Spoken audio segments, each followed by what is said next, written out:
Fala ser transportador, você que me acompanha, você que segue, você que ainda não segue, clica na sineta e se inscreva no meu canal para a gente falar sobre transporte.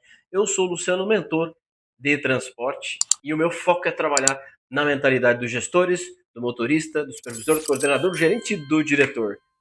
Eu recebi uma pergunta outro dia sobre o que é ter lucro no transporte. Primeiro que é muito difícil a gente falar de lucratividade no transporte. Para quem não sabe fazer cálculo de custo km rodado, para quem não sabe CPK de pneu, para quem não sabe metrificar, para quem não conhece fiscal, tributário, o que é presumido, o que é lucro real, como enquadrar a própria empresa, é muito difícil de entender o que é lucro. Lucro não é o que te sobra, lucro é o que você mede. E eu respondi na caixinha de pergunta da seguinte forma: se você está pagando faculdade, prestação de casa, parcela de carro, consórcio particular, tem despesas finais de semana, tem outras atividades além do transporte e esse dinheiro sai do transporte, então você está tendo lucro.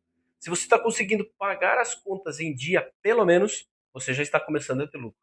Só que se você não sabe medir isso e tem essa dificuldade para entender onde está te dando resultado, a gente precisa falar sobre matemática financeira e engenharia financeira no transporte. Se você quer entender um pouco mais como funciona, entre em contato comigo, vamos conversar. Terei o maior prazer e a maior honra de gravar uma live, um webinário, fazer um encontro contigo de 2 horas, de 40 minutos, de 3 horas, para a gente dissecar o entendimento sobre transporte. A minha bandeira, e está muito bem claro, eu estou trabalhando muito em cima disso neste canal, é profissionalizar o setor de transporte.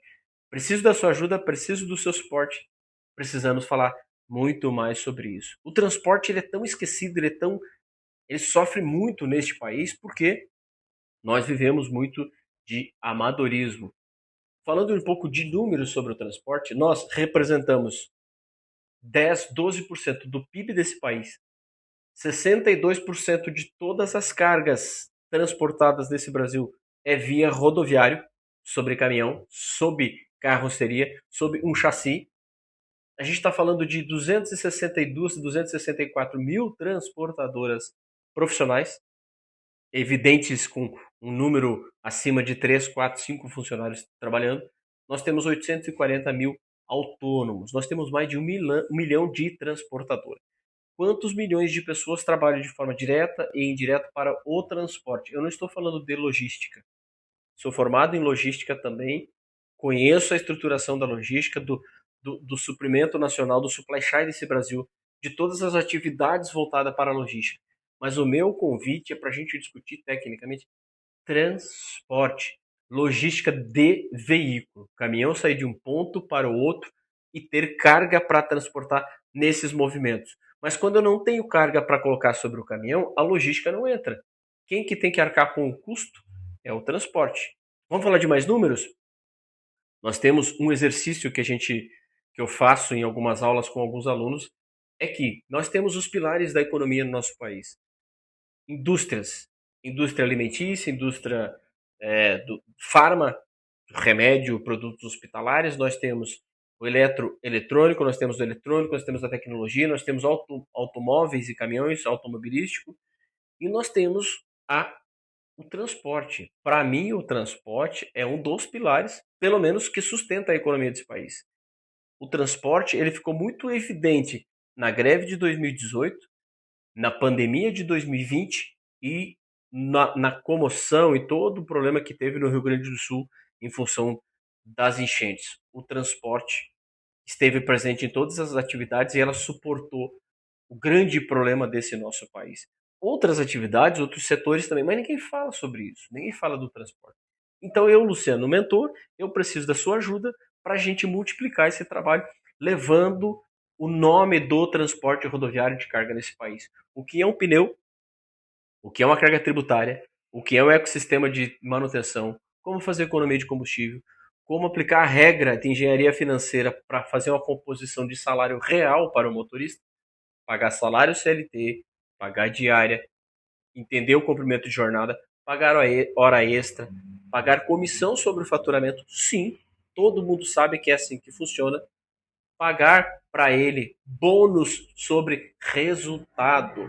Não custa nada você, transportador, dono do caminhão, sentar com o seu motorista, seu parceiro profissional, conversar com ele sobre faturamento, explicar para ele que se ele te der um resultado de R$ 5.000 no combustível, você vai devolver para ele R$ 1.000 de bonificação.